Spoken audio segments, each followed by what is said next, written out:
Welcome, everybody, to a new episode of The New Liar Show.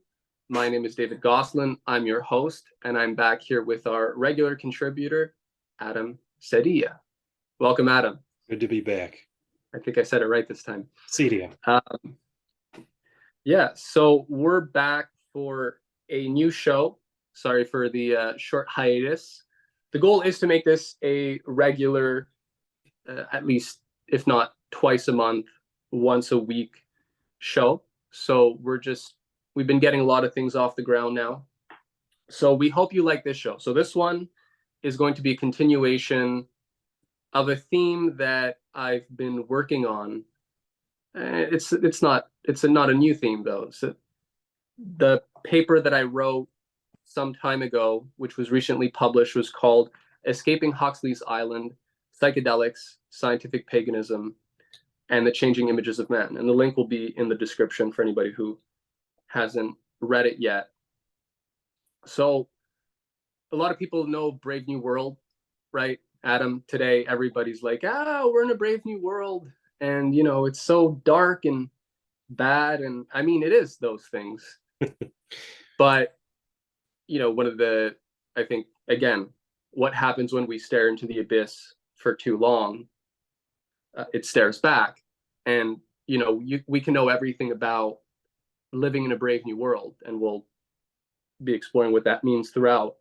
But that doesn't mean, that's not necessarily going to give us insight into how to get out of it, right? Just understanding of evil, bad, ignorance doesn't necessarily give us truth, beauty, or goodness, does it?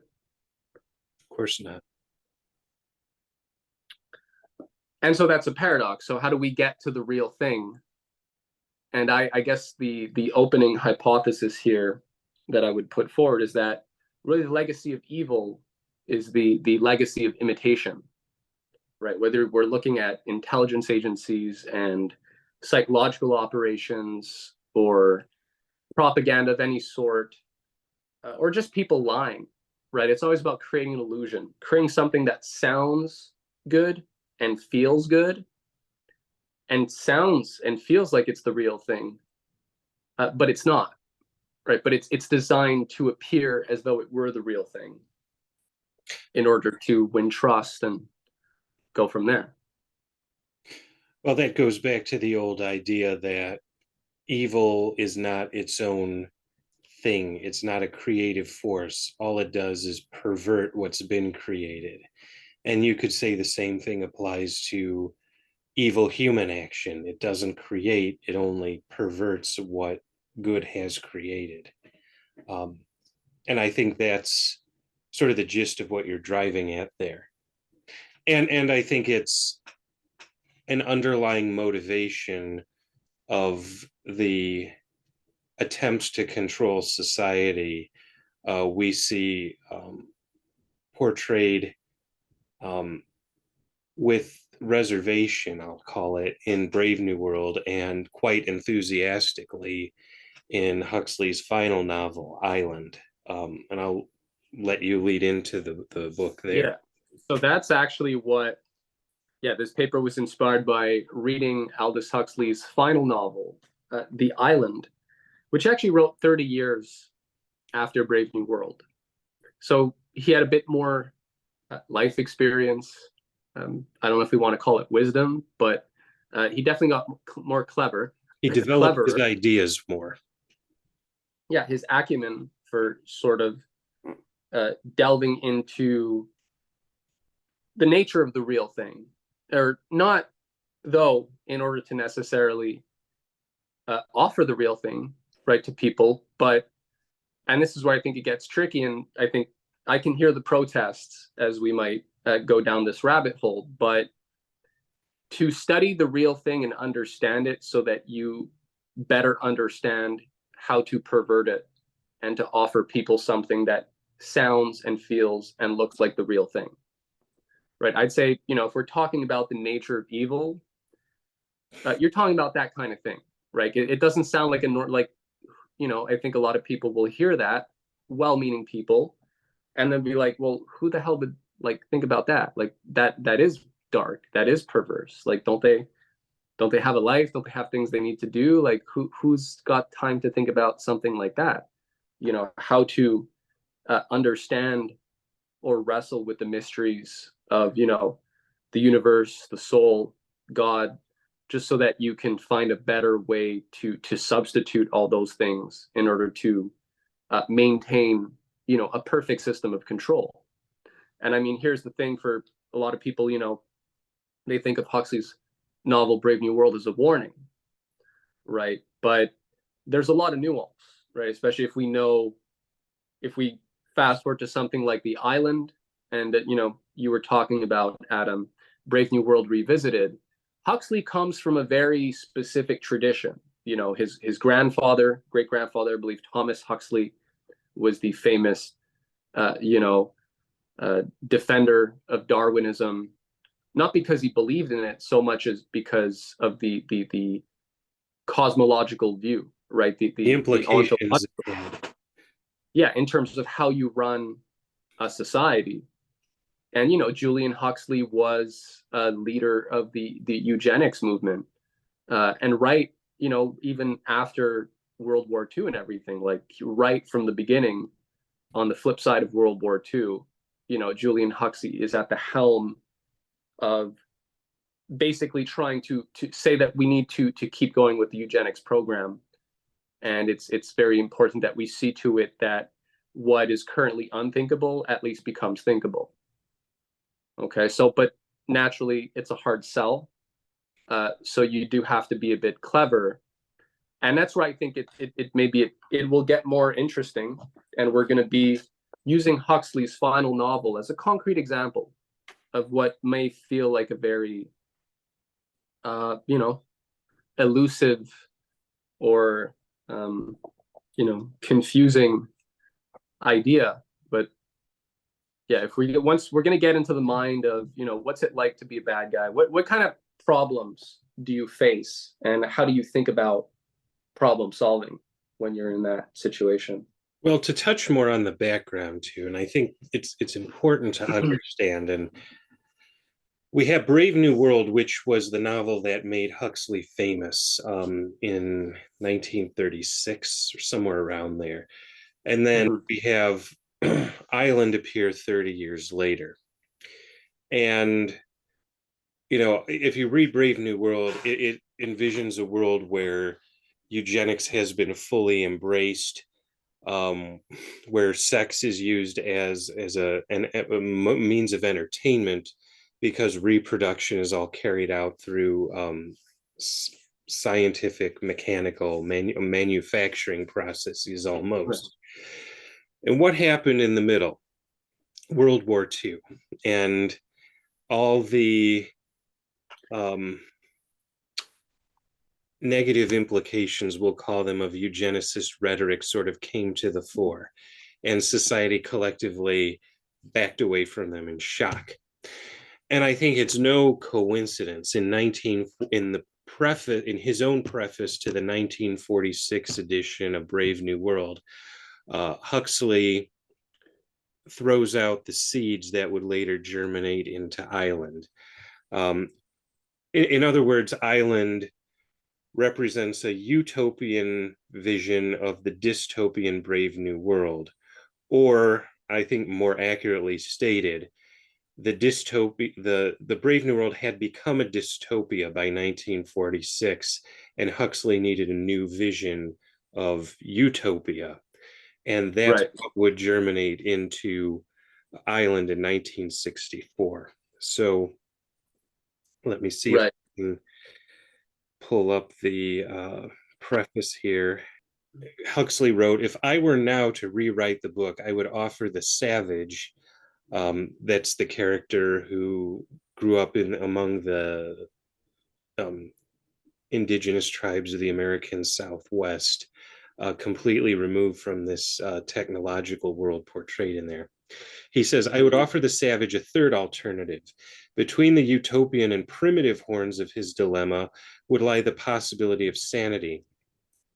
In this community, economics would be decentralist and Henry Georgian, politics Kropotkin-esque, and cooperative. Science and technology would be used as though, like the Sabbath, they had been made for man, not as at present, and still more so in Brave New World, as though man were to be adapted and enslaved to them. Religion would be the conscious and intelligent pursuit of man's final end, the unitive knowledge of immanent Tao or Logos, the transcendent Godhead or Brahman. And the prevailing philosophy of life would be a kind of higher utilitarianism in which the greatest happiness principle would be secondary to the final end principle, the first question to be asked and answered in every contingency of life being, how will this thought or action contribute to or interfere with the achievement by me and the greatest possible number of other individuals of man's final end? That's going to be important, but yeah, very important. Man's final end. Yes. What is man's final end? This is a big question, right? If we're really, whether we're, on the so-called, lovers of wisdom, we'll call them lovers of truth, beauty, goodness, or those who are passionate about creating imitations of those things in order to preserve a certain way of life, we'll call it that, or a certain system of control that favors, certain groups over others in a particular way. So, so that Huxley, the Island is the book that we want to look at, so we've talked about it a bit, and we're just going to we're going to have to talk about this one way or another. So I'm going to read one of the quotes where the Stanford Research Institute, which is one of these higher level brain trusts, you could say, within the Anglo-American hierarchy of, control, we could say, you have banking finance, you have like the academic brain trust, you have the Five Eyes intelligence agencies. So the SRI, this is a document from the 1970s called The Changing Images of Man. And it's very thorough. It's like 200 pages.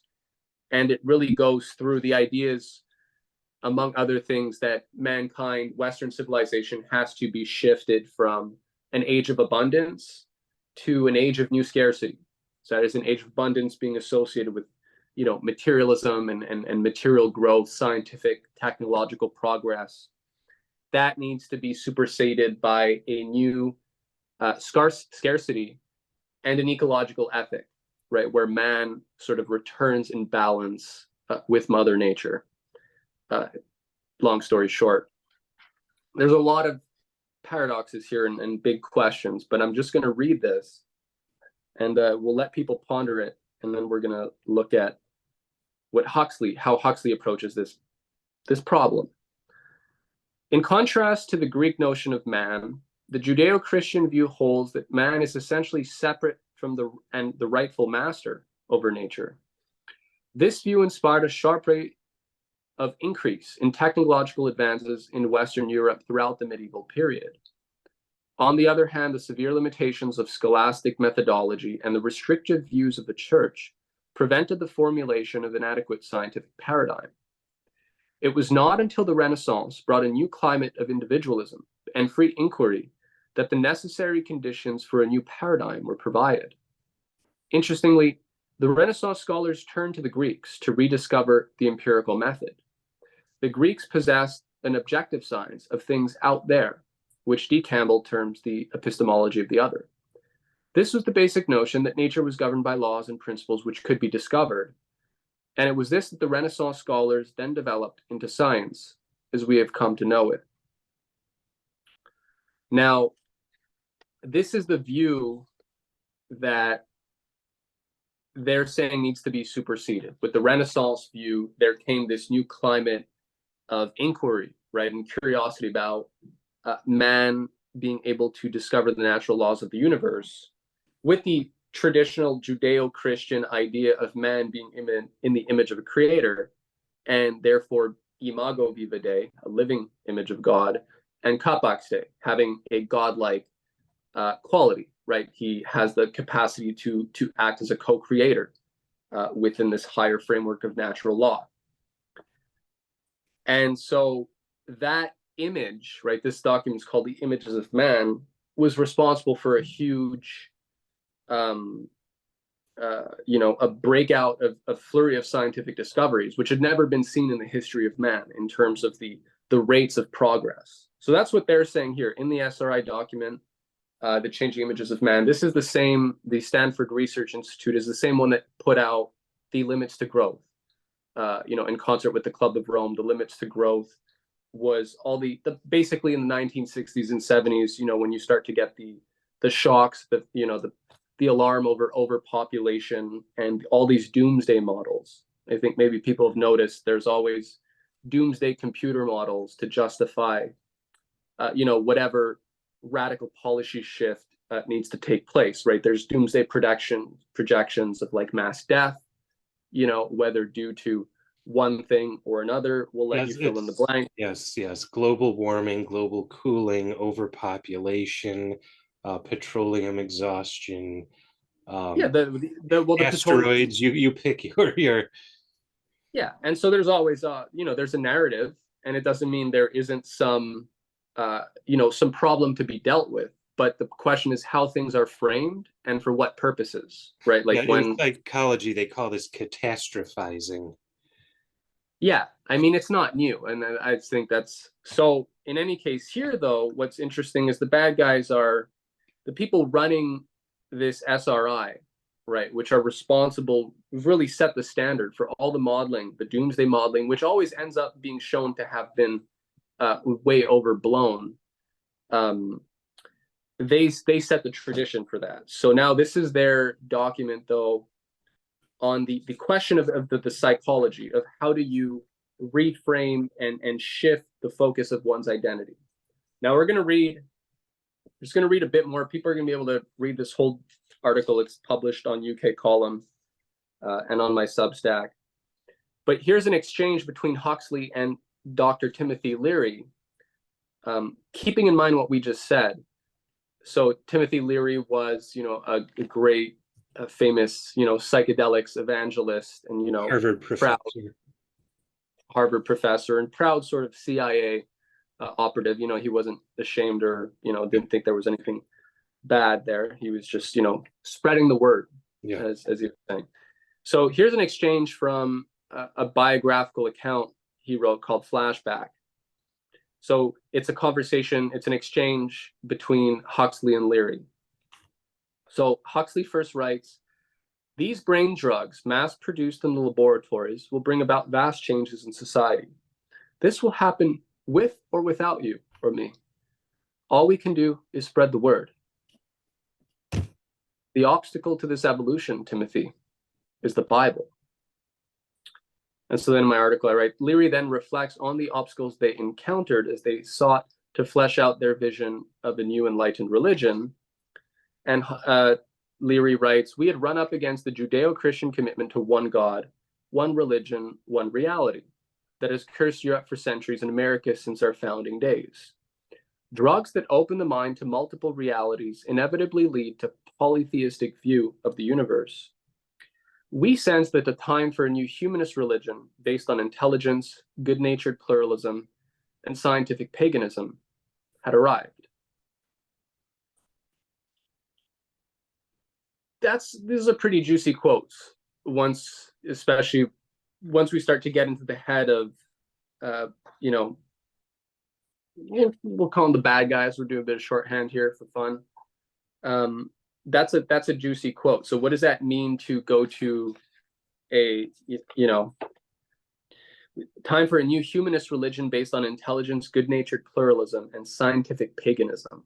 I mean, if you threw that at most people today, I don't know that would really register. It would just sound kind of like, whatever, sure, like it's not that bad. I mean, the Greeks, the pagans, they like to dance and nature and they had a bit of fun and good-natured pluralism, everybody's allowed to follow their conscience, right? That's fine.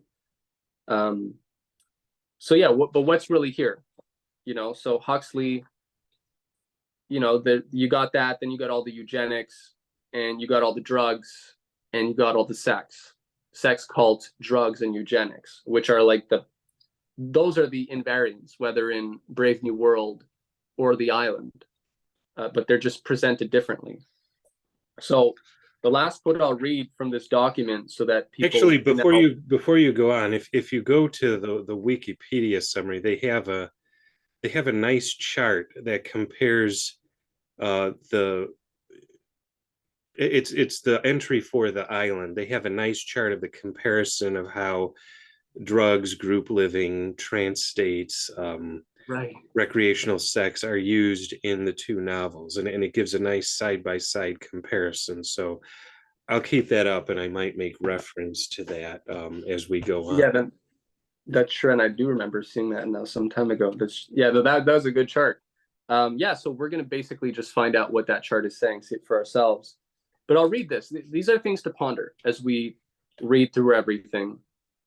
And this is a rabbit hole. So if it's starting to feel like one, it's because it is. Welcome.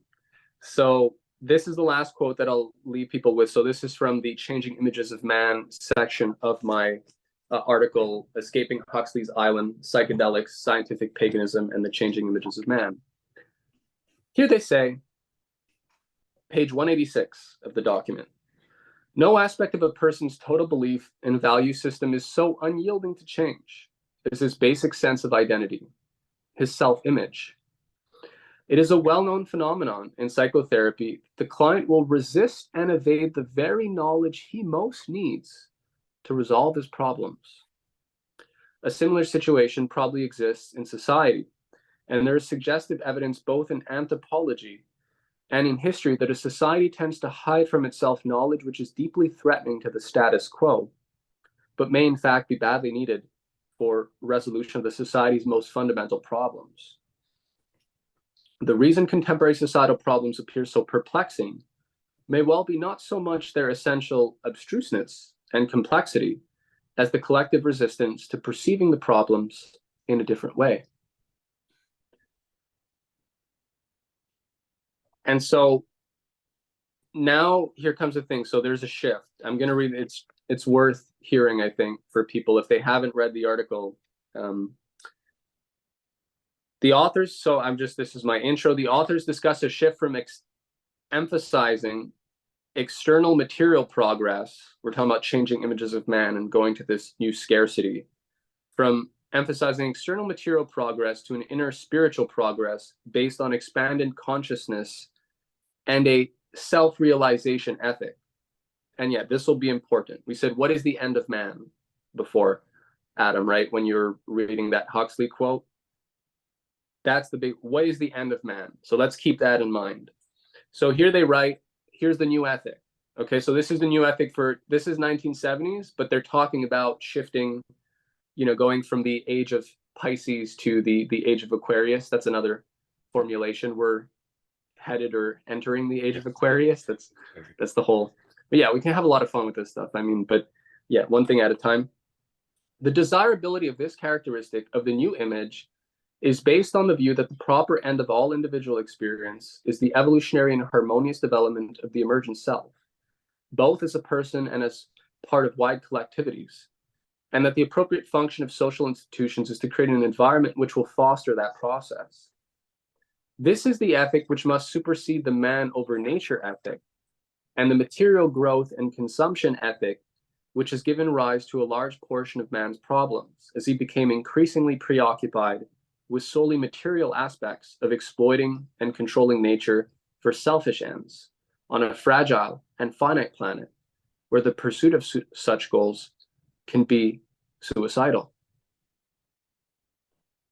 So the new ethic has to be based on self-actualization, right? That's one way of putting it. Becoming your full, complete self doesn't sound bad, right? That doesn't sound like such a bad idea. But I think if we're talking literature, right, we're talking about anything nuanced. It's like, well, what do you mean exactly? Like, what is the self, right? And we can just go to the extreme. You've pointed this out before. I mentioned at the beginning, there's a lot of hysteria over plastic devil horn varieties of sort of conspiracy stuff, and so that would like fall under the category of Satanism. But there's also Luciferianism, which is not Satanism, right? Luciferianism, as you pointed out, is the worship of self, right? So where the self is at the center of everything. Now, that's an interesting, in theological terms, it gets interesting. I don't know if you have anything to say. Well, yeah, just to build off your idea of the plastic horn version of the devils, if you talk to people who deal with occult practices and things like that, they'll all tell you the in your face, Halloween time, those aren't the serious people who are involved in cults. It's the judge, it's the doctor, it's your congressman, it's people like that who present a very respectable, normal, sane surface appearance who do that stuff. So it's always, there again, it's not about surface appearances or distractions necessarily. It's how do I put this? It's you have to delve deeper and go towards the substance of things, not just the surface appearance. But that's so that's what we're now going to have some fun doing. And I mean, I think it's worth repeating right at the beginning. The legacy of evil is the legacy of imitation. Everything looks good. It feels good, at least for a time. Seems right. But does that mean it's the real thing? And so with that, and to tie this into Island, that's exactly what this novel is. When you read it for the first time, it's very appealing, even to someone who is not necessarily on board with what is being described. It does sound appealing. And when I read this years ago, my thought was, well, I completely disagree with everything in here, but it sounds nice. And I think that's you to delve past that surface attraction is really to understand what the novel is and what Huxley hoped to do with it.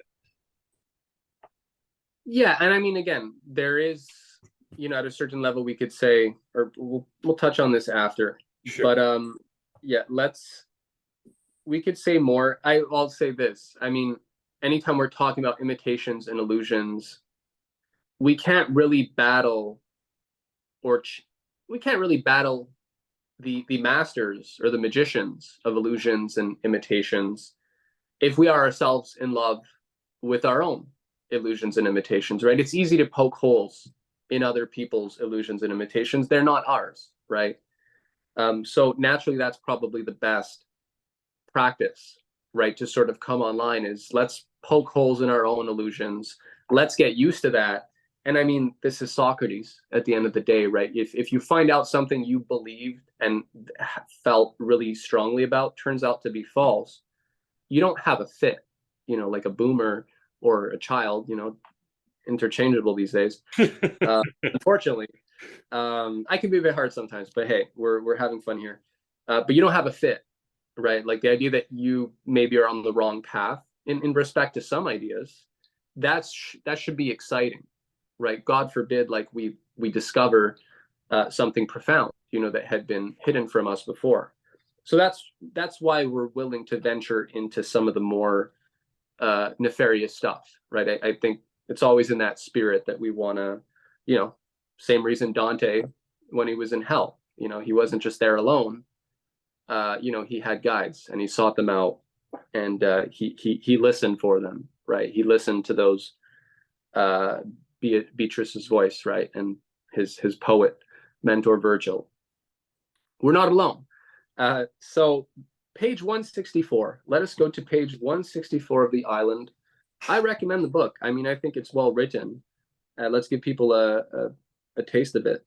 So they're discussing if they're on the imaginary island of Pella, which is in like the Oceania region. And so, Pala is actually, I think Huxley borrowed it from the Malay word pulau, which means simply island. Not much of a stretch there. But go ahead though. oh, you froze there for a second. Oh, did you hear what I said? I just heard he actually borrowed Yeah. Pala from. Yeah. Yeah, he borrowed the name Pala from the Malay and Indonesian word pulau, which means simply island. Right. Interesting. So yeah, it's set on an imaginary island. Shipwrecked journalist shows up and discovers this interesting, global village of sorts. We'll call it Pala. So now they're discussing: would Pala ever adopt the sort of materialistic, sort of consumer society that its neighbor, Rangdang Lobo Island, under the Colonel Deepa, who's like the strong man, sort of traditional, archetypal, fascist kind of strong man running this, corporatist type thing, industrialized system where everybody has scooters and all the best stuff. So what for? He says, you ought, Will said aloud, to import 1 million of these catalogs and distribute them, gratis, of course, like contraceptives, to all your subjects. What for? To whet their appetite for possessions. Then they'll start clamoring for progress. Oil wells, armaments, Joe Aldehyde, Soviet technicians. Murugan, who's the crown prince, Murugan frowned and shook his head. It wouldn't work. You mean they wouldn't be tempted? Not even by sleek speedsters and whisper pink bras? But that's incredible. It may be incredible, said Murugan bitterly, but it's a fact. They're just not interested. Not even the young ones. I'd say especially the young ones. Will Farnaby picked up his ears. This lack of interest was profoundly interesting. Can you guess why? He asked. I don't guess, the boy answered. I know. And as though he had suddenly decided to stage a parody of his mother, he began to speak in a tone of righteous indignation that was absurdly out of keeping with his age and appearance. To begin with, they're much too busy with... ... He hesitated. Then the abhorred word was hissed out with a disgraceful emphasis. With sex! But everybody's busy with sex, which doesn't keep them from whoring after sleek speedsters. Sex is different here, Murugan insisted. Because of the yoga of love? Will asked, remembering the little nurse's rapturous face. The boy nodded. They've got something that makes them think they're perfectly happy, and they don't want anything else. What a blessed state! There's nothing blessed about it, Murugan snapped. It's just stupid and disgusting. No progress, only sex, sex, sex. And of course, that beastly dope they're all given. Dope? Will repeated in some astonishment. Dope in a place where Susila had said there were no addicts? What kind of dope? It's made out of toadstools. Toadstools! He spoke in a comical caricature of the Rani's vibrant tone of outraged spirituality. Those lovely red toadstools that gnomes used to sit on? No, these are yellow. People used to go out and collect them in the mountains. Nowadays, the things are grown in special fungus beds at the high altitude experimental station. Scientifically cultivated dope. Pretty, isn't it? That's the first passage. And let's accompany that. I'm going to read one more, and then Adam, we're going to get you to react. Okay. 165. What the result? Okay, yeah, so here we go. It was I who got here too early, he said. Fast forward just a bit. It was I who got here too early, he said, in response to Vijaya's apologies for their being so late. With the result that our young friend here hasn't been able to get on with his lessons. We've been talking our heads off. What about? Dr. Robert asked. Everything.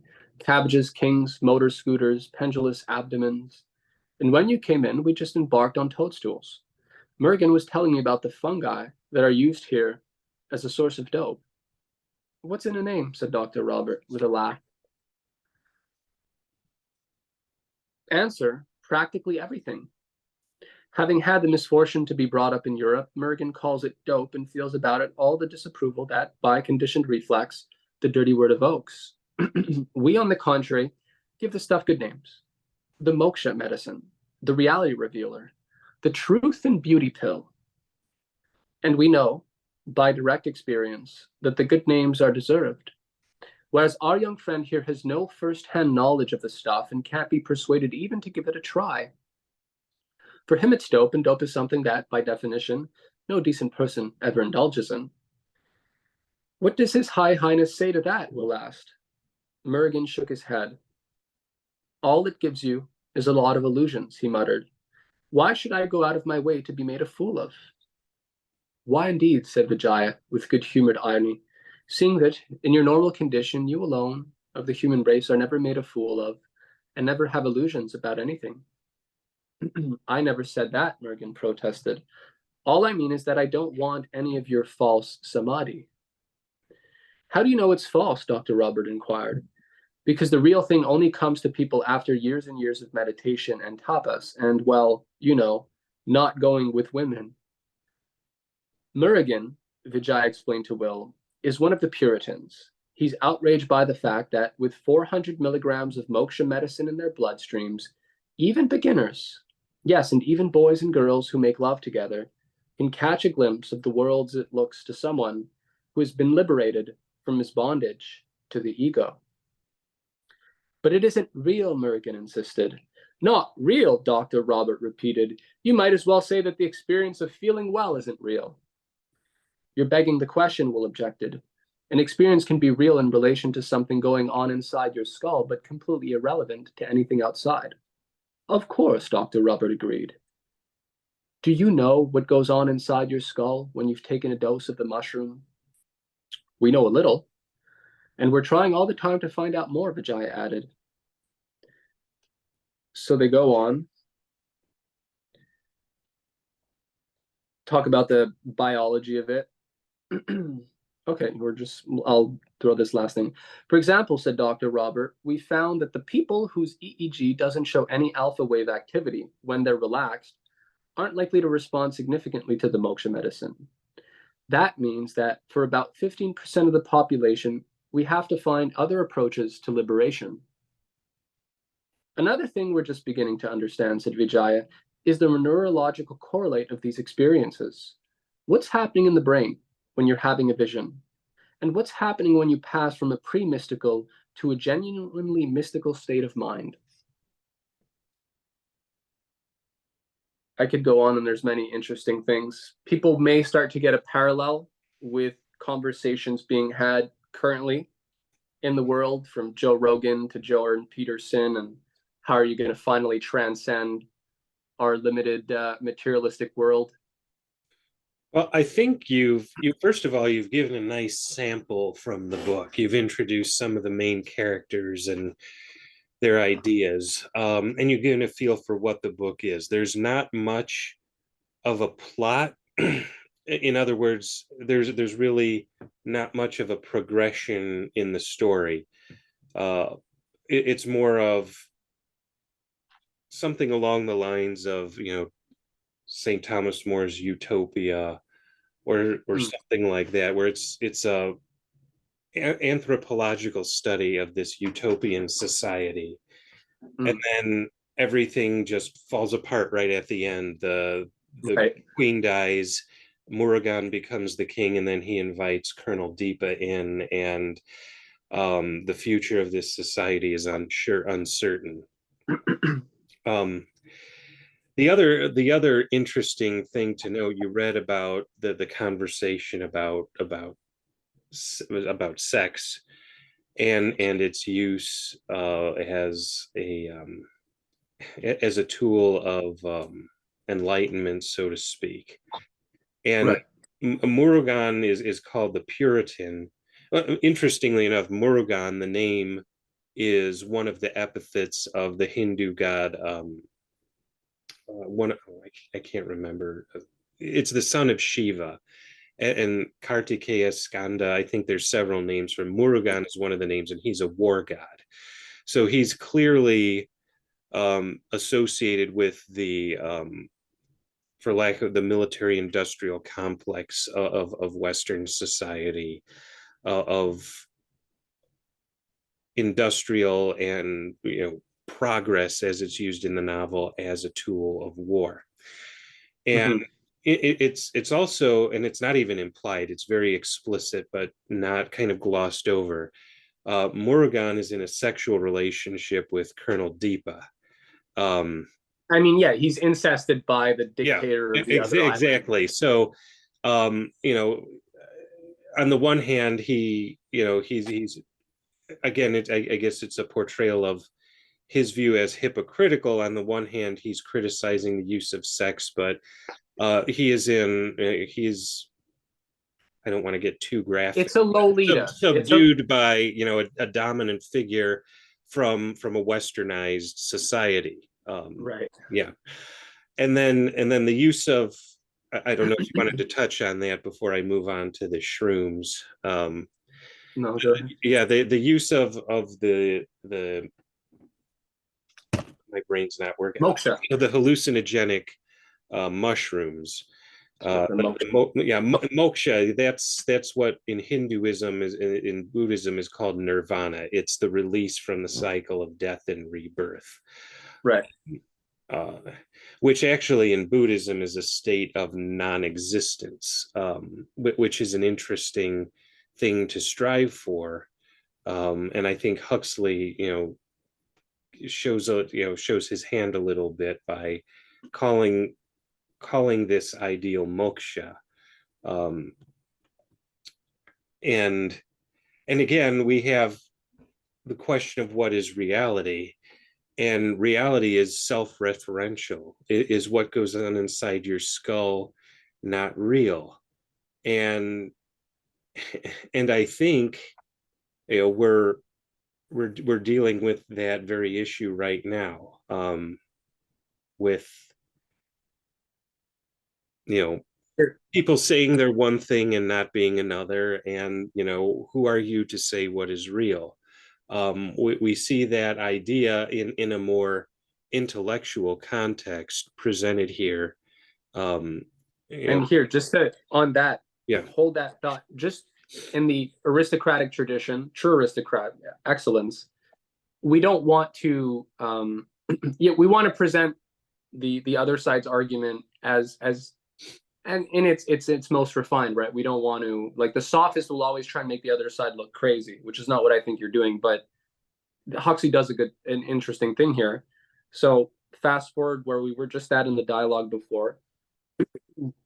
He says, "Do you like music?" Dr. Robert asked. "More than most things." This is Wolf Farnaby, the journalist. "And what, may I ask, does Mozart's G minor quintet refer to? Does it refer to Allah, or Tao, or the second person of the Trinity, or the Atman Brahman?" Will laughed. "Let's hope not.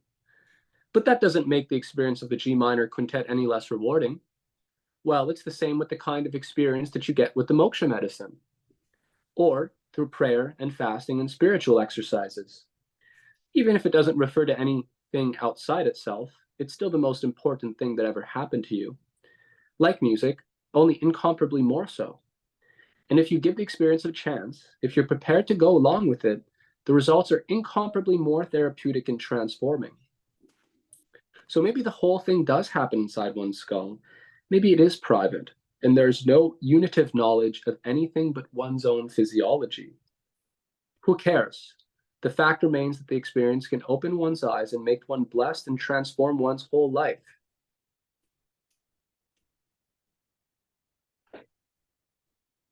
So I just thought, G minor quintet, right? Like, what's that, right? When we talk about experiences, it's not a bad rebuttal. Well, exactly, and that whole conversation echoes the last 350 years of philosophy, with what is the noumena versus the phenomena, the thing in itself versus the sense's perception of it. what do we know of the thing in itself? The answer is nothing, independent of either pure number or, well, I should say this is Kant's answer, is nothing but pure number, or our senses of it, which we can't really rely on as conveying what the thing in itself is. So Right. what Huxley is doing here is he's saying it doesn't matter, focus, your sensory perception of it is all you know, and that's the basis of that's enough to be a basis for a transformative experience.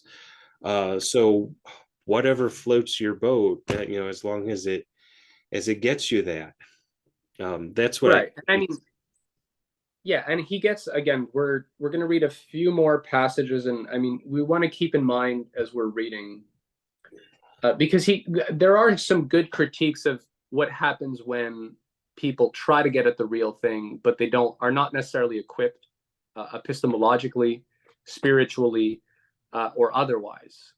So like one of the things that, and I've heard this from, I think this is worth mentioning, from an Eastern critique of, let's say, Western man, right? You'll get that. I've had some people answer in some of my articles in the past. And I mean, there's interesting stuff.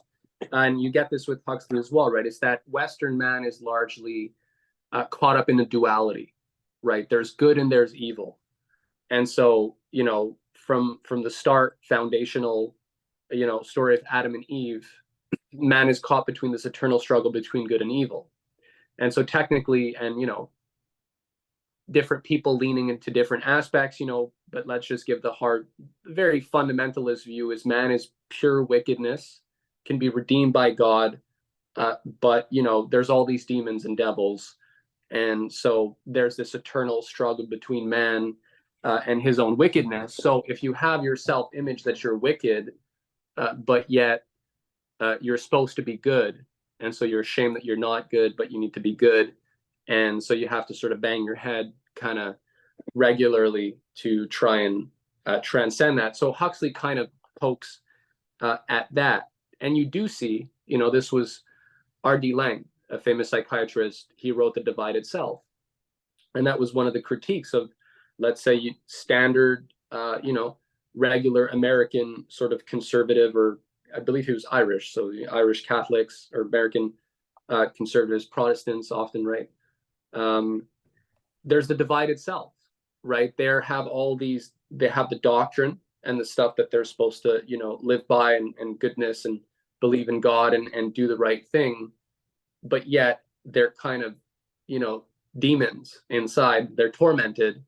And so there's two people, right? There's their angels when they're supposed to be good, and then they're acting out as their demons, whatever their thing is. That's Then they're the old ashamed. cartoons, the angel on one shoulder and the demon on the other.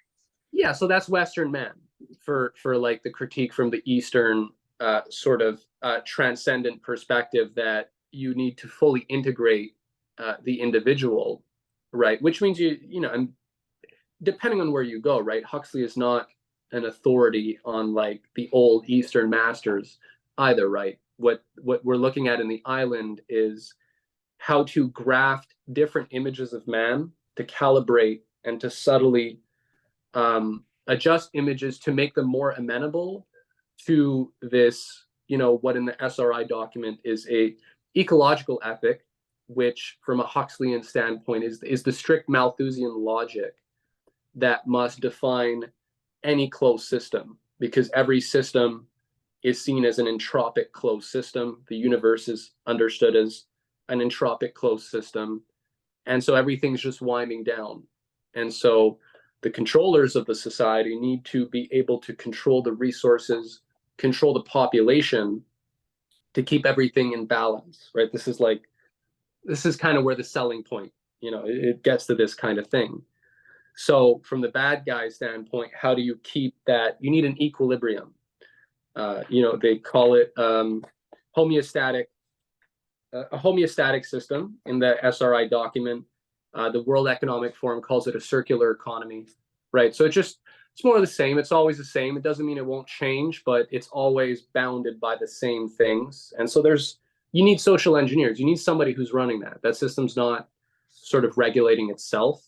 That's the whole point of behavioral science, of social psychology, of nudging, which is how most public messaging and policy is sort of put out there in the West, right? It's all about framing messages in certain ways to induce certain affects so that people positive, to recycle or not to recycle. That's a bind, right? You either recycle or you don't. There's no, you're not allowed to think outside of that sort of closed system. So most of the things are binds. And so, yeah, there's this ecological ethic.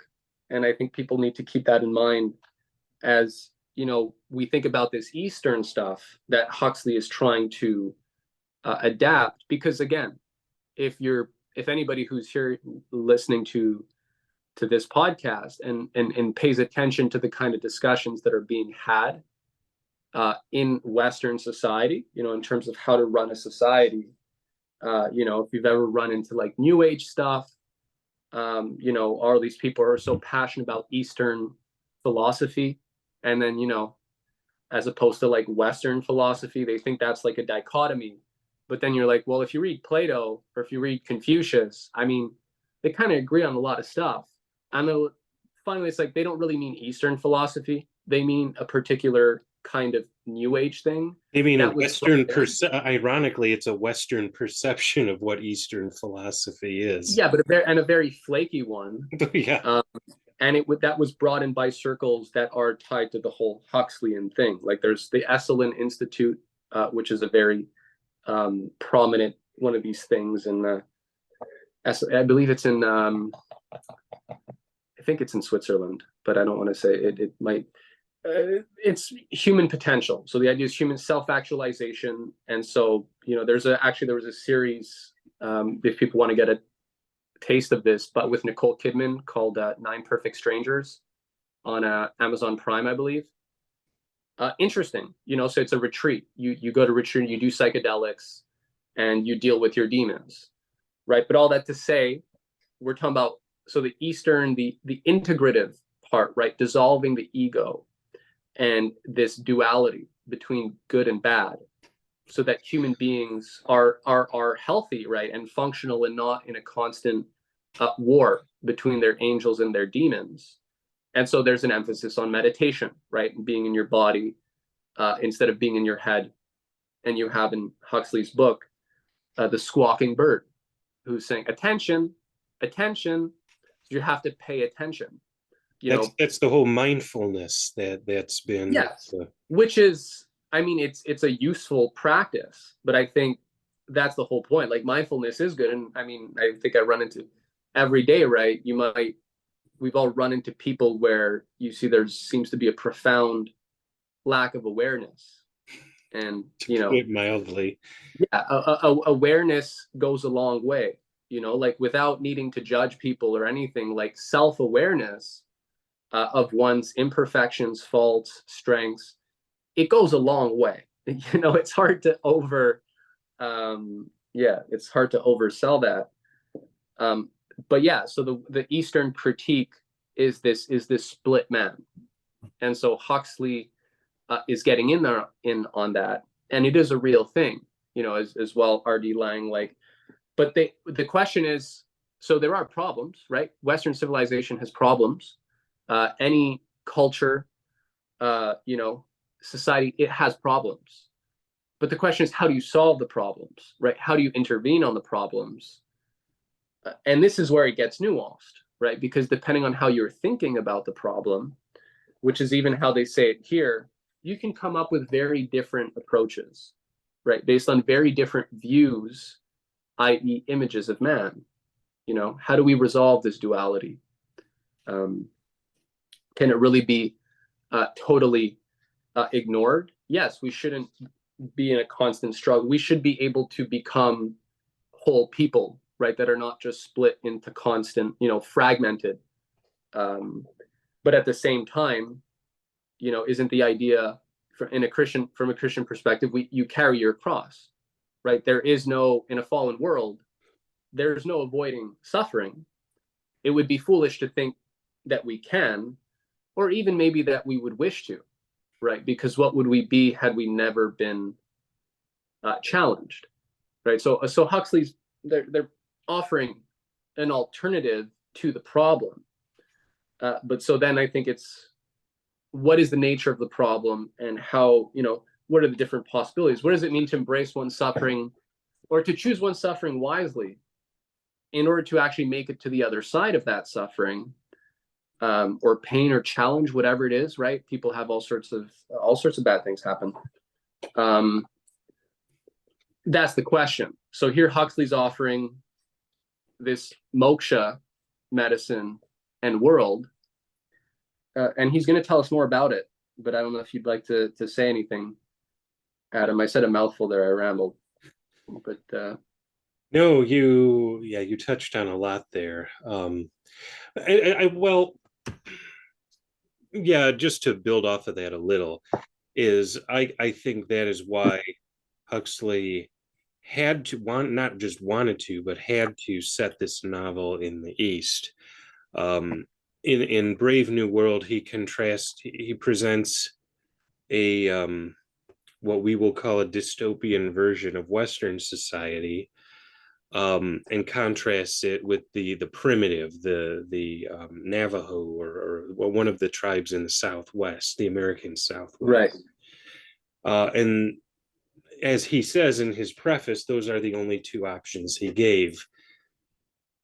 This is sort of a way out of that dichotomy, and you could say that this is, that's sort of a representation of the divided man, the rational, the superego, and then the primitive id, and then what sort of the meeting place is this.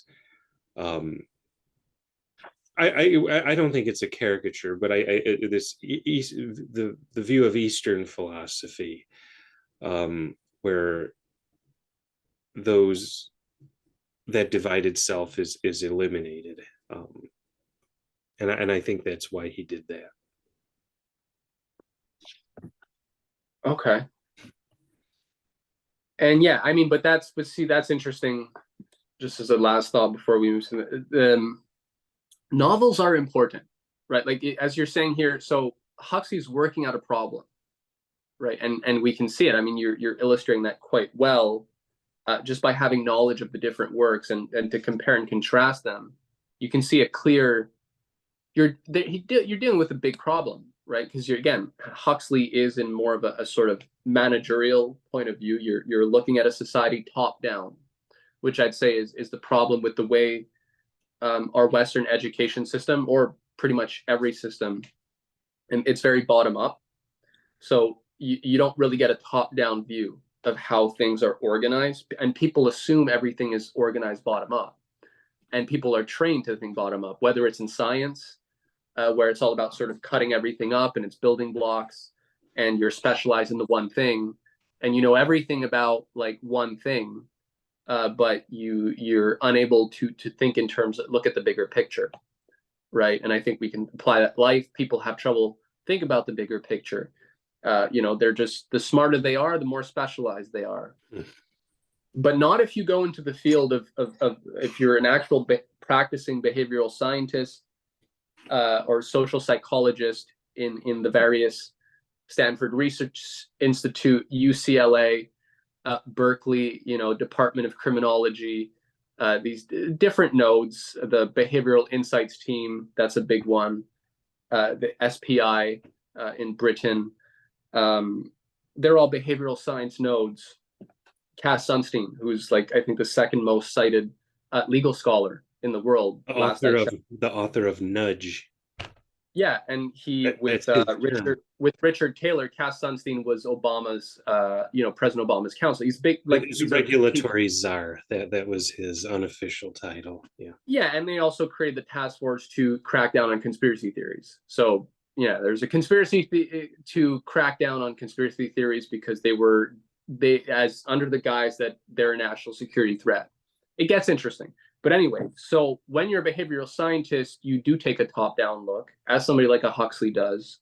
So you're thinking about big meta problems, And so it's worth looking at how somebody like a Huxley is trying to synthesize different images and ideas, uh, especially when you know what the intention is, because then it gets more interesting, but it also helps to make what is the real thing, right? If these are imitations, then what is the real thing? Which is really the only reason I'm interested in understanding imitations, is not because I like imitations or I love the real thing. I want the real thing. But in order to really do that, it helps to have, you need a contrast, right? As in all great art, you always need contrast, right? There's not just giving either to ourselves. We're never just going to have the whole thing given to us. There's no just giving it all to somebody. Like, there always has to be a contrast and, a balance of different things. So let's just read. So we're gonna try to bring it home shortly. So we're gonna describe one of the rites, and there's more philosophy. It's more. I'd like to think it's pretty interesting. Let ponder our current society. Anybody listening to this, and the kind of challenges, meta questions and challenges we're faced with. So, so Mergen is just brooding, reading science fiction in the corner. Dr. Robert laughed. Anything to escape from fact. Pretending not to have heard him, Mergen turned a page and went on reading. He's pretty good, said Vijaya, who had been watching the young climber's progress. They have an experienced man at each end of the rope, he added. You can't see the number one man. He's behind the buttress in a parallel chimney 30 or 40 feet higher up. There's a permanent iron spike up there where you can belay the rope. The whole party could fall, and they'd be perfectly safe. Spread eagled between footfolds in either wall of the narrow chimney, the leader kept shouting up instructions and encouragement. Then, as the boy approached, he yielded his place, climbed down another 20 feet, halting, yodeled again. Booted and trousered, a tall girl with her hair in pigtails appeared from behind the buttress and lowered herself into the chimney.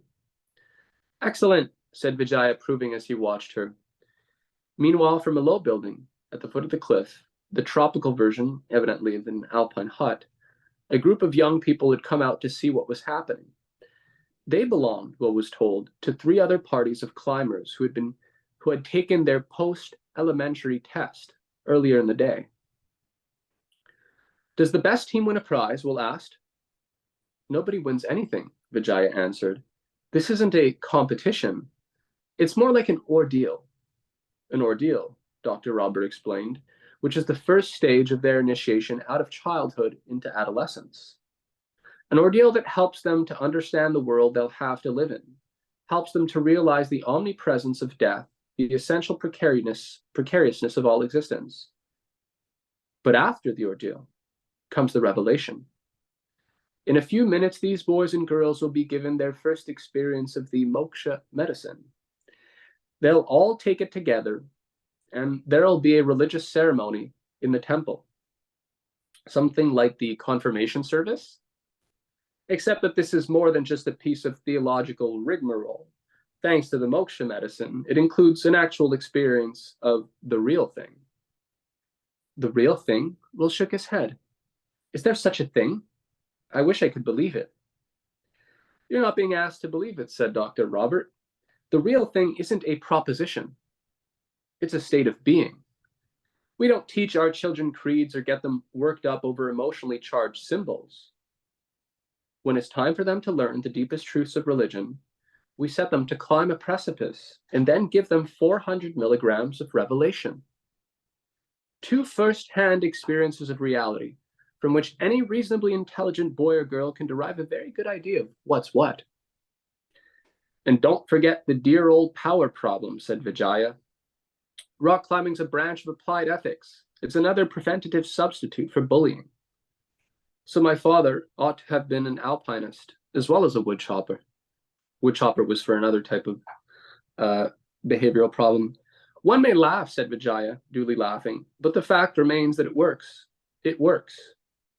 First and last, I've climbed my way out of literally scores of the ugliest temptations to throw my weight around, and my weight being considerable, he added, incitements were correspondingly strong. There seems to be only one catch, said Will, in the process of climbing. Fast forward, his wife died, they climbed, now they have a better system. It was still worth dying, and now people can sort of have a meaningful experience. So what's next on the program? Am I reading that? 190? Yeah, okay. You're going to probably want to react. We're almost there, Adam. Okay. What's next on the program, Will asked as they stopped out into the glare. The service in the temple, Dr. Robert answered. The young climbers will offer their accomplishments to Shiva. In other words, to their own suchness visualized as God. After which they'll go on to the second part of their initiation, the experience of being liberated from themselves. By means of the moksha medicine? Dr. Robert nodded. Their leaders give it to them before they leave the Climbing Association's hut. And they come home over to the temple. The stuff starts working during the service. Incidentally, he added, the service is in Sanskrit, so you won't understand a word of it.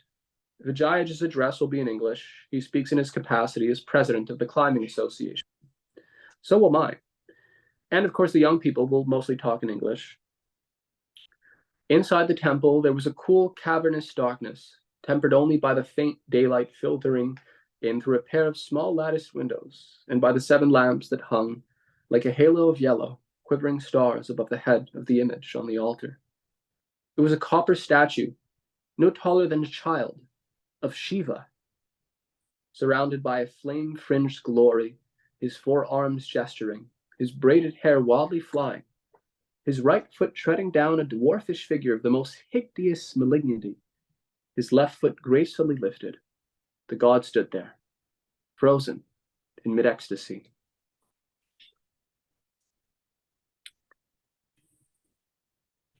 We could keep going, but so that's the introduction. We'll have one last passage after, but I said a few things there, Adam, before.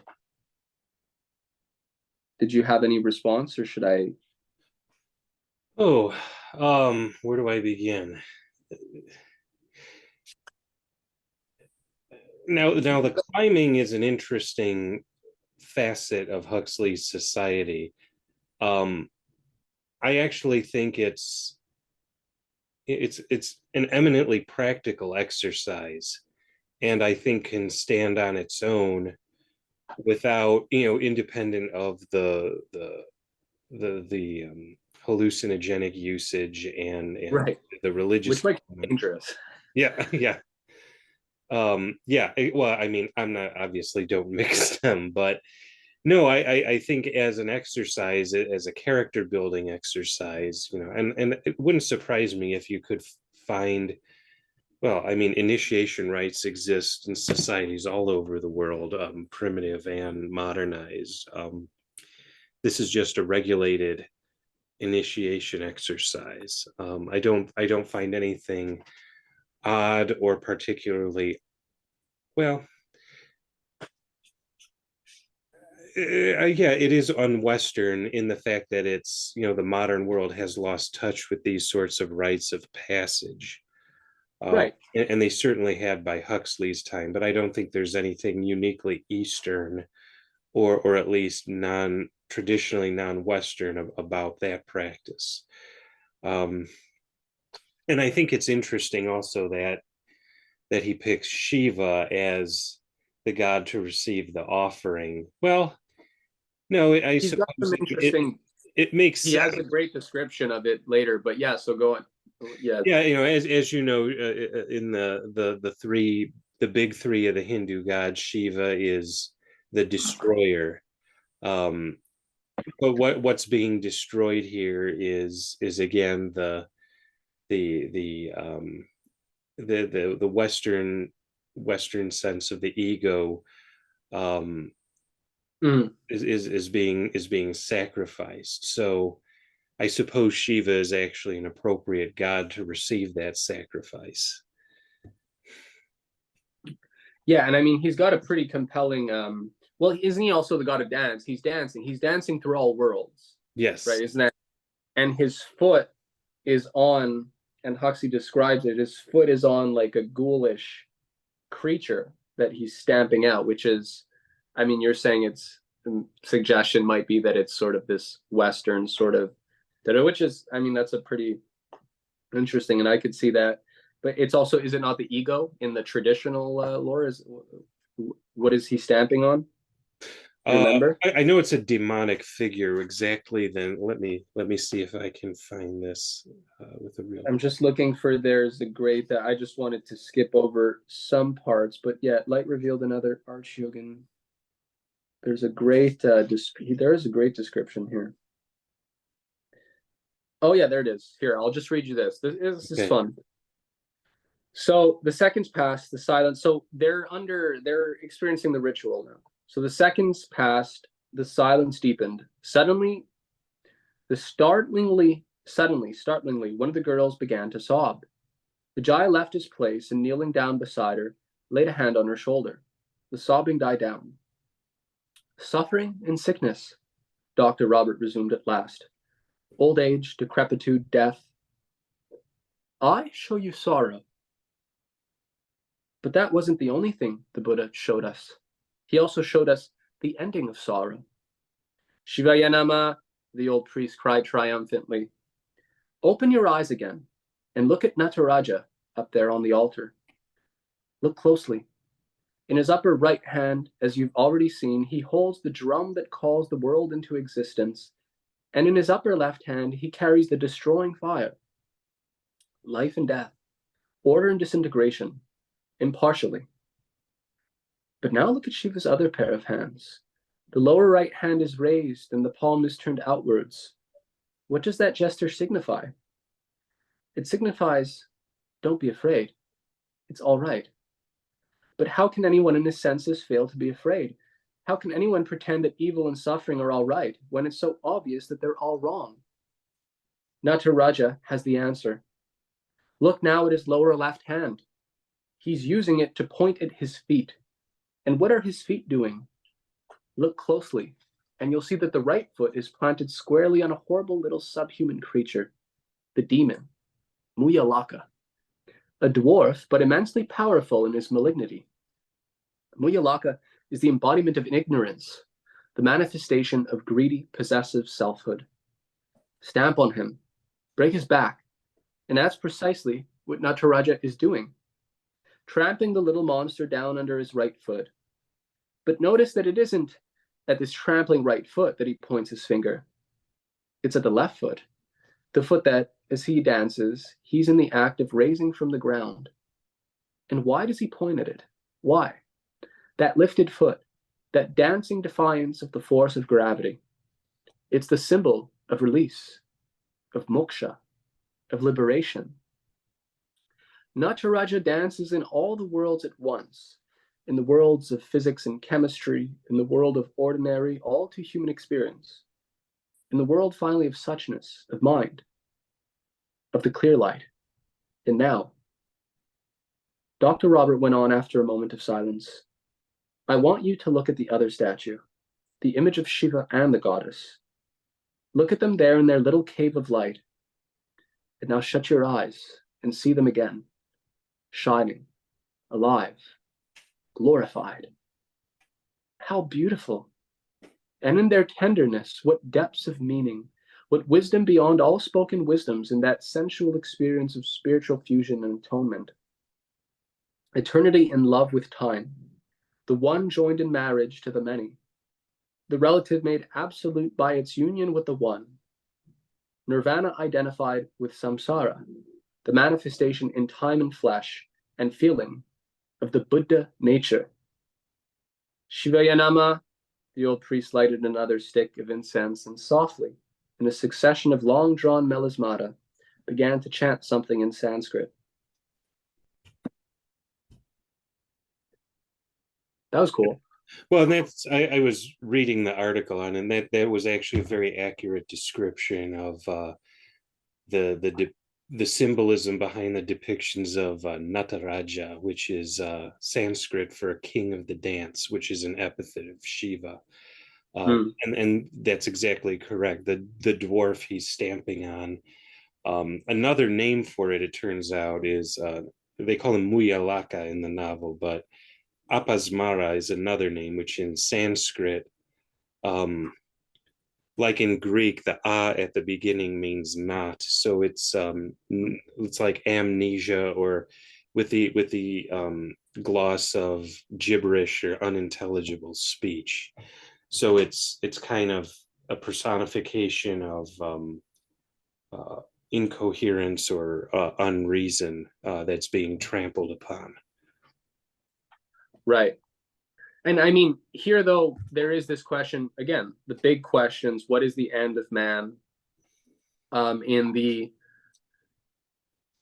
perennial philosophy, which is, I mean, another book Huxley wrote, but it's an anthology. And I mean, I have several. I also, it's an anthology of like mysticism. They call it the perennial philosophy. This one's a good anthology. F.C. Happel, Mysticism, a study in anthology. So Huxley wrote the perennial philosophy. Starts Leibniz is the one who coins the term philosophia perennis, right? So it's the eternal sort of philosophy. And whether East or West, you have the idea of mysticism, right? Of transcendence, right? And how do you transcend the one and the many, right? The duality of good and evil. And so you have many ways of approaching that problem. So here, Huxley's introducing the god Shiva dancing through all worlds and sort of in its own way resolving that duality, right? Of death and life and the circle. And so you're supposed to just embrace the dance, right? Rather than just like calling everything good and bad. And, that's how it's going to be presented, putting a label on everything and splitting everything up into like 1,000 different groups, in group and out group. You have kind of Shiva trampling and dancing through all the world and sort of equalizing everything and raising everything up. And, it's kind of so that's that's one Eastern take that you could see why. Thought experiment. If there are bad guys who are trying to reframe our civilization, right, and change it, you probably don't want people to think there are bad guys, right? I don't think you don't want people to say there's good and bad, right? Yeah, I don't think that's a thought experiment. That's how any criminal works. You conceal your crime so you can get away with it. Right. I mean, yeah, I guess you, as a lawyer, I'm sure you've seen a couple interesting, you have a couple interesting stories where I no doubt there. But, and this happens to be an interesting meta story. I mean, Huxley just being one actor in this.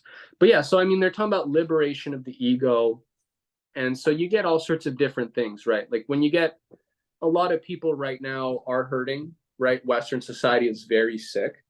It's on its sort of, the current system doesn't have long left in it as it is.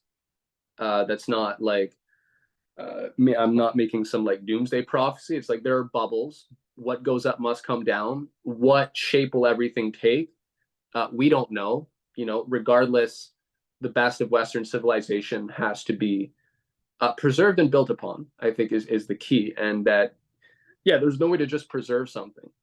In the sense, there's no way to just keep something static.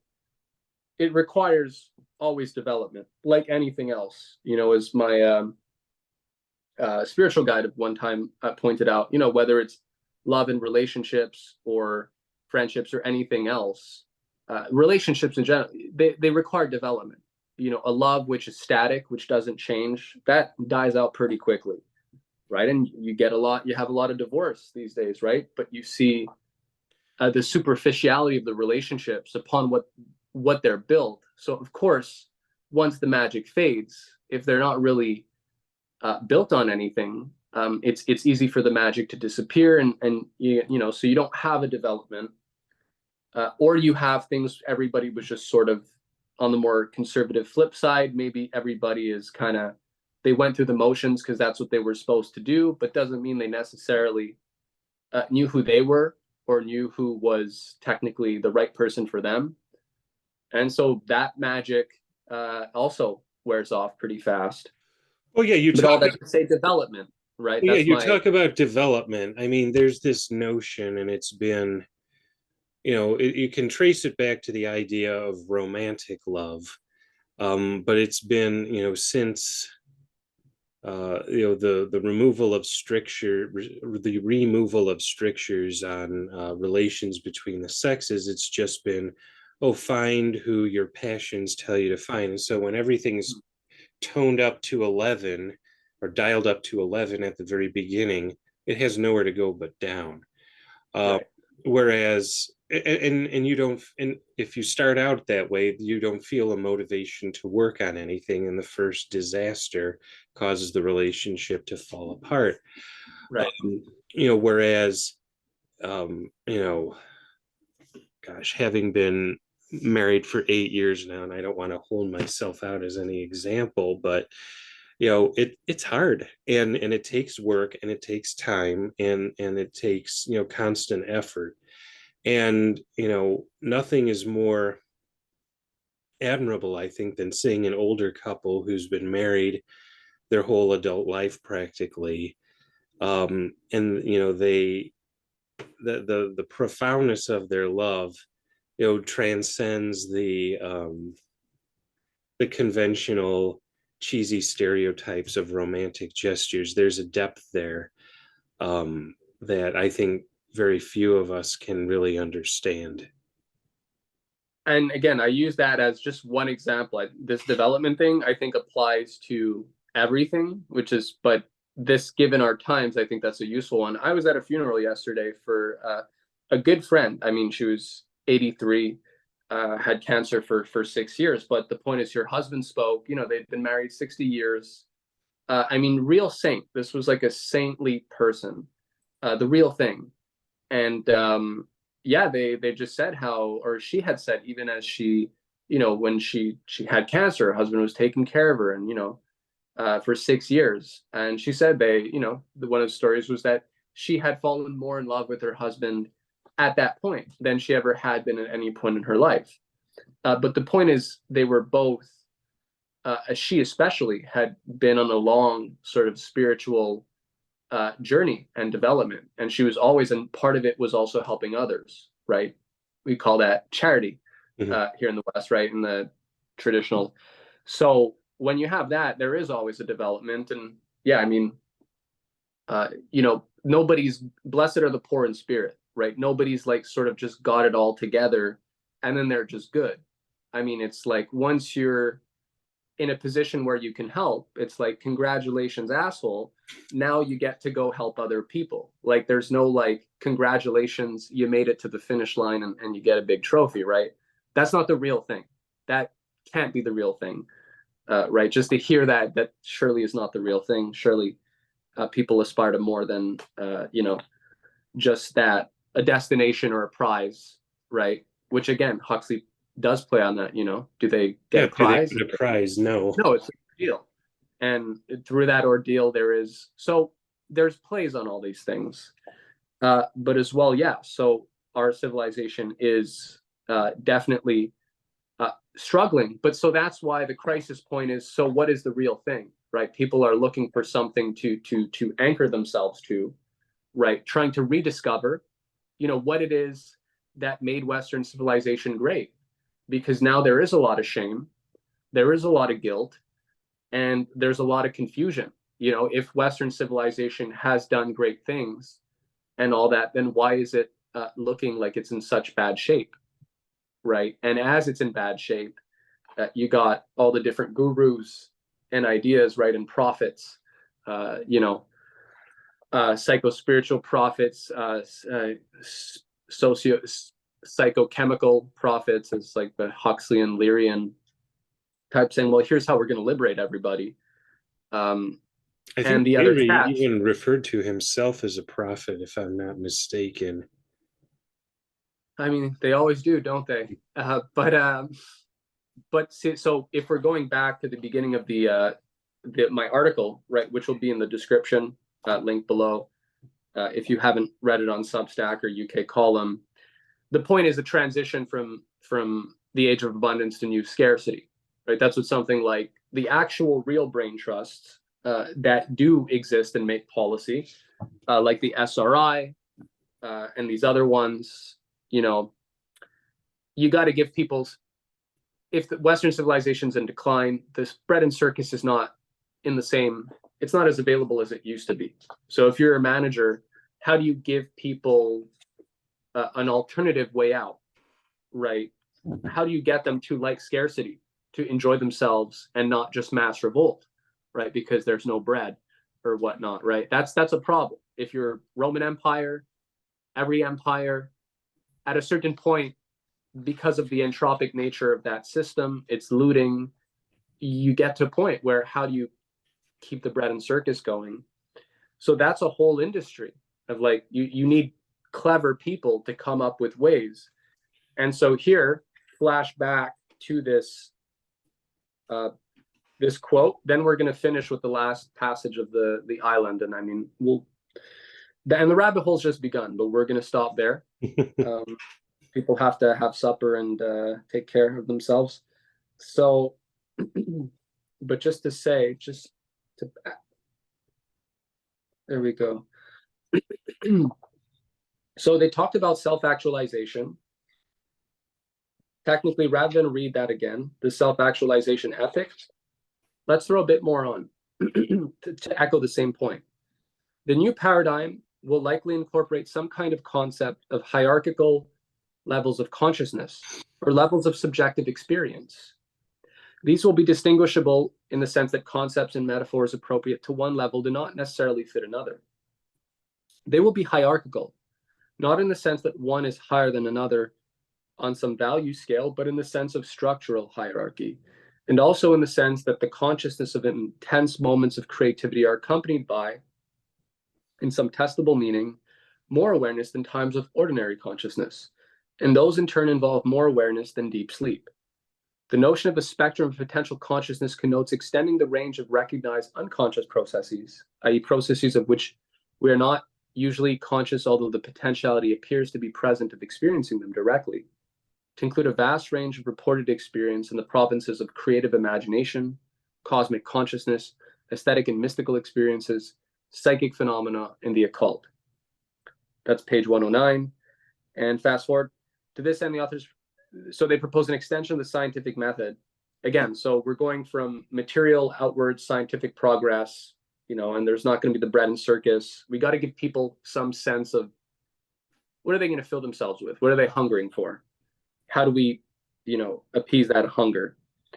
So extending the scientific method into parapsychology, psychic research, consciousness. So they give a few examples. Telepathy, the perception of another person's ongoing mental activities without the use of any sensory means of communication. Clairvoyance, the ability to know directly information or facts about events occurring in remote locations without normal sensory means. Precognition, the ability to know of events or happenings in the future without sensory or inferential means of knowing. Psychokinesis, telekinesis, the movement of matter by non-physical, then it gets a bit crazy, but I mean, they have less hope in the telekinesis. I mean, this is like Carrie or Stephen King here, but that's in the document, right? So we got to shift the emphasis from inner to outer, from outer to inner progress. And so there's a sleight of hand here, right? If the slaves, if the serfs, if the Roman vox populi, or whatever you want to call it, is to settle for less, right? To be happy with less in a new age of scarcity, they have to have something to just, you still need progress, because that's the basic image at the center of Western man, is this idea that there's a growth and there's a development, right? And so you got to reframe it. So here they're giving us a way to reframe it. And you see in Huxley. Well, wait, before you get to Huxley, I want to open a rabbit hole, but just peek in. I don't want to go down it yet. All that stuff about ESP and clairvoyance and precognition. This was in 1972. The document came out. that sounds eerily reminiscent of the novel Dune, in which you have the navigators through space, and then to a lesser extent the elites who have those abilities through use of a hallucinogenic drug, the spice. So Right. I think you can find this thing beyond Huxley, Right. in a work of popular science fiction like that. But I'll close the rabbit hole there. I mean, I'll just accent and we'll close it. I mean, this stuff is everywhere. See, we're not. I mean, the point is, we're not going down this rabbit hole. It's not arbitrary. Mhm. It's interesting and it's fun. I mean, I like to go down these rabbit holes, but also, again, I like to contrast. Keep this idea in mind: the legacy of evil is the legacy of imitation, or just, people don't like that. Is it imitation or is it the real thing? Now, if we want to go totally new age sort of wonky, we'll say, well, there's no such thing, and it's all just subjective experience. But technically, nobody really believes that when you're looking into like this upper crust within the brain trusts or within, the greatest philosophers, right, of Western civilization. Nobody believes it's all just subjective experience. That's not really a thing, Yeah. whether in East or in West. Whether in East or in West. So the question is, is it just because something feels like it's the real thing, or it looks like it's the real thing? Is it? Like, how do we go beneath the surface of a thing? This is Plato's Republic, right? Shadow. When he talks the shadows, or we did a podcast in the past with Dr. Kwan, Exiting the Cave. So I mean, that's one example from the Republic. But also just the question of, he talks about the different kinds of men, and there's many kinds of states as there are kinds of men. And right above the lowest, which is the tyrant, you have the Democrat. And what is the Democratic? It's not what we think of as, it's not like the DNC. The Democratic is the demos, the mob rule. or even, if not the rabble. But and then point, Kratos is physical strength. It's not, well, that's fashion. Not authority. Yeah. But the point of the democratic man, as Plato points it out, is that the things that make you feel good are good. The things that you associate with positive affectation. Oh yeah, I met Brad Pitt. He seemed like a really nice guy. He's smiling and he looked really good, and da-da-da. And then everybody's mom thinks like he's like the greatest guy. This is a random example, but I'm saying, so based on your experiences of people, of things, of places, you form a worldview. And so the images inside the heads of human beings are their map of reality. And their map of reality is defined by whether they've had a positive or negative experience of a thing. And that tells them if something is good or bad, if it's the real thing, or if it's just fake and it's bad. So if you have a society that is run by the democratic man, basically it's just a question of framing things so that people feel as though it's good. You give the things that make people feel good. You give them the bread and circus that they like, the entertainment that they like, and they will associate you as being good. I mean, this was also Nero. That's why Nero was liked. This isn't new, right? So today, in our age of abundance, right, where people we haven't gone through great crises as a civilization, for our generations. So they don't necessarily know. The point is, Plato was forecasting what the things looks like. Like once you go from oligarchy, demos, democratic man, finally you get tyranny at a certain point. So these questions matter in terms of real thing or imitation. Just because something feels or looks like it's right, is it? How would we know? This is the basis of the Republic. This is the basis of epistemology, of philosophia, right? Of love of wisdom, as opposed to just love of the things that we make us feel good, even maybe momentarily, right? Only momentarily. So Huxley's saying, he's trying to offer something. Hey, we can give you the real thing. We can give you something where you can periodically return and get new glimpses new beatific visions of the real thing. And you have all these nice practices that you can practice as you go along, just to help you along. So this is the last section that I'll read, and then we'll just close it off. I'm going to page 247. So we're giving people a good, you know.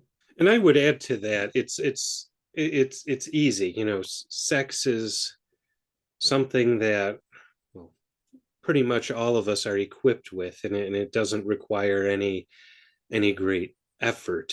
Yeah, you don't need classes. Exactly.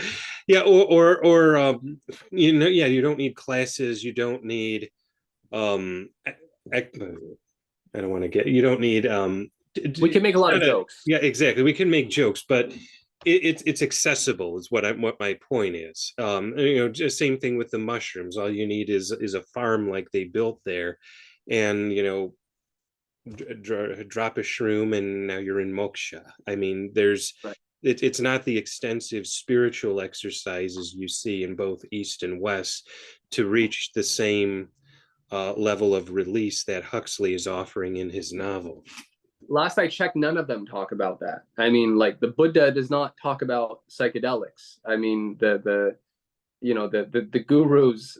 I mean, obviously there's a lot of fake gurus, but historically, I mean, Lao Tzu is not going on about psychedelics. It's just not a thing.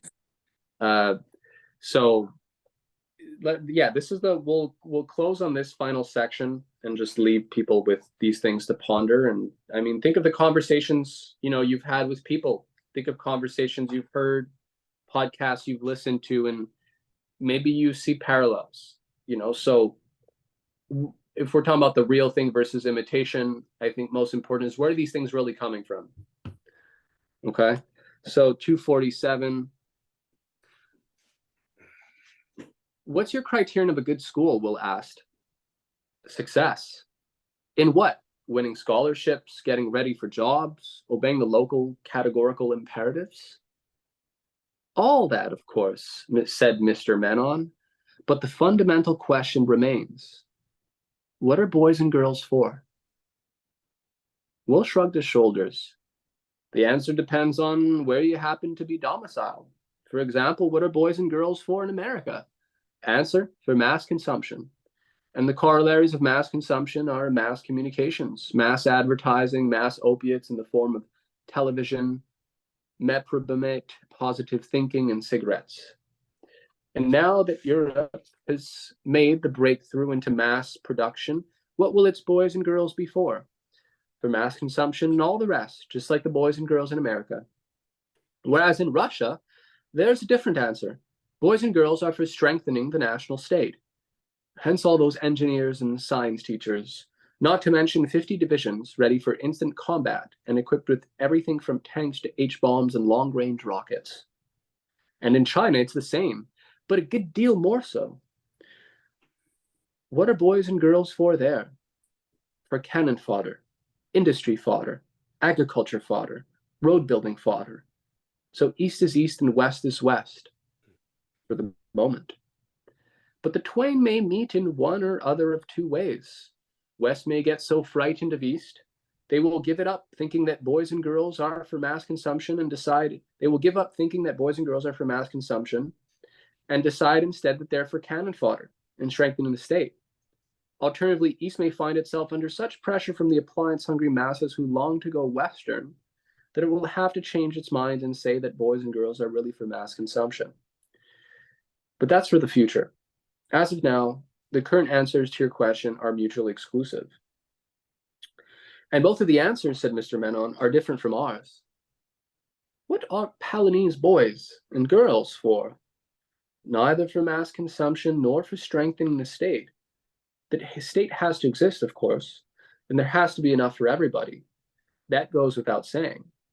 It's only on those conditions that boys and girls can discover what in fact they are for. Only on those conditions that we can do anything about it. And what in fact are they for? For actualization, for being turned into full-blown human beings. Will nodded, notes on what's what, he commented. Become what you really are. The old Raja, said Mr. Menon, was mainly concerned with what people really are on a level that's beyond individuality. And of course, we're just as much interested in that as he was. But our first business is elementary education. And elementary education has to deal with individuals in all their diversity of shape, size, temperament, gifts, and deficiencies.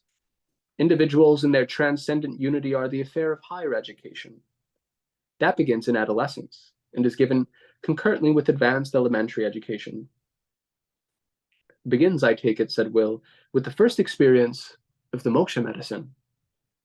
So you've heard about the moksha medicine. I've seen it in action. Dr. Robert, the principal explained, took him yesterday to see an initiation. By which, added Will, I was profoundly impressed. When I think of my religious training, he left the sentence eloquently unfinished. Well, as I was saying, Mr. Menon continued, adolescents get both kinds of education concurrently. They're helped experience their transcendental unity with all other sentient beings, and at the same time, they're learning in their psychology and physiology classes that each one of us has his own constitutional uniqueness, and everybody's different from everybody else. When I was at school, said Will, the pedagogues did their best to iron out those differences, said Will. The pedagogues did their best, said those differences, or at least to plaster them over with the same late Victorian ideal, the ideal of the scholarly but Anglican football-playing gentleman. But now tell me what you do about the fact that everybody's different from everybody else. Now they go, I'll just finish this up. People will get closure. We begin, said Mr. Menon, by assessing the differences. Precisely who or what, anatomically, biochemically, and psychologically, is the child. In the organic hierarchy, which takes precedence, his gut, his muscles, or his nervous system, how near does he stand to the three polar extremes? How harmonious or how disharmonious is the mixture of his component elements, physical and mental? How great is his inborn wish to dominate or to be sociable or to retreat into his inner world? And how does he do this? And how does he do his thinking and perceiving and remembering? Is he a visualizer or a non-visualizer? Does his mind work with images or with words? With both at once or with neither? How close to the surface is his storytelling faculty? Does he see the world as Wordsworth and Traherne saw it when they were children? And if so, what can be done to prevent the glory and freshness from fading into the light of common day? Or in more general terms, how can we educate children on the conceptual level without killing their capacity for intense nonverbal experience? How can we reconcile analysis with vision? And there are dozens of other questions that must be asked and answered. For example, does this child absorb all the vitamins in his food, or is he subject to some chronic deficiency that, if it isn't recognized and treated, will lower his vitality, darken his mood, make him see ugliness, feel boredom, and think foolishness or malice? And what about his blood sugar? What about his breathing? What about his posture and the way he uses his organism when he's working, playing, studying? And there are all the questions that have to do with special gifts. Does he show signs of having a talent for music, for mathematics, for handling words, for observing accurately, and for thinking logically and imaginatively about what he has observed? And finally, how suggestible is he going to be when he grows up? All children are good hypnotic subjects, so good that 4 out of 5 of them can be talked into somnambulism. In adults, the proportion is reversed. 4 out of 5 of them can never be talked into somnambulism. Out of any 100 children, which are the 20 who will grow up to be successful, suggestible to the pitch of somnambulism, can you spot them in advance, Will asked? And if so, what's the point of spotting them? We can spot them. And it goes on and on in interesting ways, but I'll say that he points out, right, what are boys and girls for? The self-actualization, right? What's your criterion for a good school, right? What are boys and girls for? And then he gives, and what in fact are they for? For actualization, for being turned into full-blown human beings. So this echoes back to what was in the article, right? So we've come full circle. And I'll just say, I wrote this to you. Snow White. Maybe people have heard there's a new Snow White movie out, and there's a great clip of the young Snow White actress. And I mean, what a line there. Pretty much Snow White doesn't like Snow White. The new Snow White doesn't like. She said it's no longer 1937. So the new Snow White, it's not a story about love, about finding the man and all that stuff. She's a leader, and so it says she won't be saved by a prince. The dream, it's about fear, fair flame, basically. Yeah, so she's going to become fully self-actualized. And I was telling a friend this. I had just stopped by, very liberal people, and I told her the Snow White, but she said, "Well, isn't she supposed to like get the man?" And I said, "No, Laura, you don't get it. She's fully self-actualized. She doesn't need a man. She's a leader. She's going to become the leader that she was always meant to be." That's what the girl in the little interview says. She says it's not 1937 anymore. And even my very liberal friend kind of like, she didn't get it. Like, what? Like, that's not Snow White. But so this self-actualization stuff, we could say a lot, but it's really. Well, then what does it mean to be self-actualized? The version of self-actualization being Leader of what? in that Snow White is different than I think Huxley is using it in that quotation you just read from the novel. Fair enough. But the theme is a it's a big theme, right? Yeah, it's in Huxley though. I mean, the point is, again, we're keeping this. And by the way, I think Huxley's version is closer to what actual self-actualization is.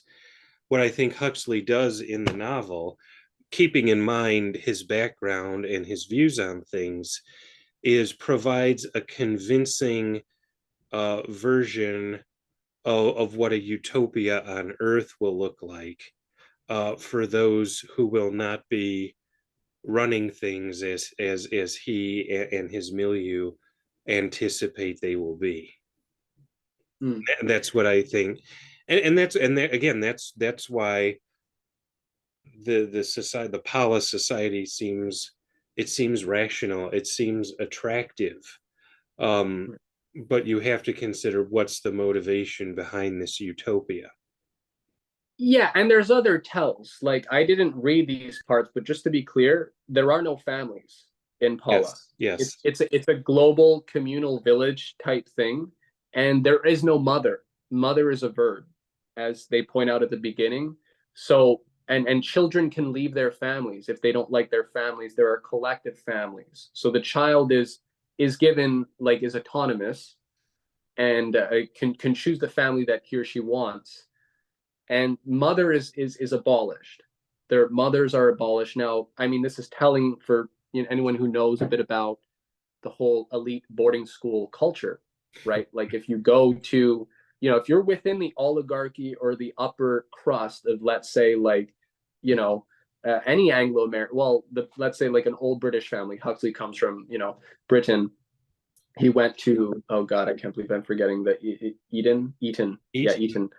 And well, it's important you get the mom out of the way quickly. Like, for the young kids, part of the way that if they're going to be leaders and rule society, you have to take the mother out of the picture early, because the child they can't be too sensitive. That's the main idea. So they have to be quite cold and calculating. Basically, I mean, this is what you call creating sociopaths, right? As opposed to psychopaths, the whole thing, whether we co-sign that or not, psychopaths being like born or biologically, like it's just the way they are. Sociopaths being something that's created, we'll just entertain that. But yeah, so you take away the mother.